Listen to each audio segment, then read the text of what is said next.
Job మనము చేసేటప్పుడు చాలా సార్లు మోస్ట్ కామన్లీ మన ఇండియన్ పాపులేషన్ లో డిప్రెస్డ్ నోస్ ఉంటుంది ఆర్ సాడిల్ నోస్ కొంచెం ఎక్కువ. సాడిల్ అంటే ఎగ్జాక్ట్ సాడిల్ నోస్ కాకపోయినా ఏదైతే బ్రిడ్జ్ ఉంటుందో కొంచెం ఫ్లాట్ బ్రిడ్జ్ ఉంటుంది, చాలా మందికి వెరీ కామన్. సో వాళ్ళలో మోస్ట్ కామన్ మనము ఆగ్మెంటేషన్ అంటే నోస్ బ్రిడ్జ్ ఎత్తు పెంచడానికి మనం సర్జరీలు చేస్తుంటాం. సో ఆ ఎత్తు పెంచడం ఎలా పెంచుతాం? జనరల్ గా 2 ఆప్షన్స్ ఉంటాయి. ఒకటి ఇంప్లాంట్ పెట్టడము, ఒకటి మన సొంత కార్టిలేజ్. కార్టిలేజ్ అంటే మెత్తటెముక, ఏదైతే మన రిబ్స్ అంటారో రిబ్స్ దగ్గర నుంచి ఒక చిన్న మెత్తటెముక తీస్తాం అనమాట. సో ఈ రెండింటిని ఇందులో ఏది బెటర్? సో ఒక్కొక్కసారి మనకి ఇంప్లాంట్ పెట్టడం బెటరా, ఓన్ కార్టిలేజ్ అంటే తన సొంత మెత్తటెముక పెట్టడం బెటరా? ఈ రెండిట్లో మనకి చాలా మందికి డౌట్ ఉంటుంది ఏది బెటర్ అనేది. జనరల్ గా ఇంప్లాంట్ అనేది సింపుల్. అంటే బయట నుంచి పాలిప్రోపిలిన్ ఇంప్లాంట్స్ ఉంటాయి, అవి తీసుకుంటాం, దాన్ని మనకు అనుగుణంగా షేప్ చేసుకొని కట్ చేసుకొని దాన్ని మనము ఈ నేసల్ బ్రిడ్జ్ ప్లేస్లో మనము లోపల పెట్టేస్తాం అనమాట. సో దాన్ని అది కాకపోతే దాంట్లో ప్రాబ్లం ఏమవుతుందంటే ఇంప్లాంట్ అనేది సింపుల్ ప్రొసీజర్, తొందరగా హీల్ అయిపోతుంది, ఎక్కువ కాంప్లికేషన్స్ ఉండవు. బట్ దాంట్లో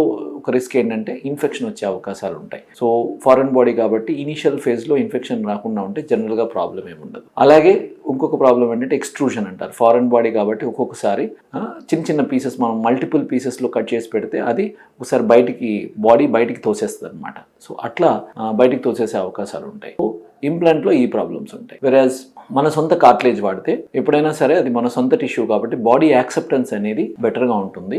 at the same time infection రిస్క్లు అవన్నీ కూడా చాలా వరకు తక్కువగా ఉంటుంది. అది ఈజీగా మన బాడీలో కలిసిపోతుంది. తర్వాత దాని మీద ఫైబ్రస్ టిష్యూ ఫామ్ అయిపోయి స్మూత్గా తయారైపోతుంది.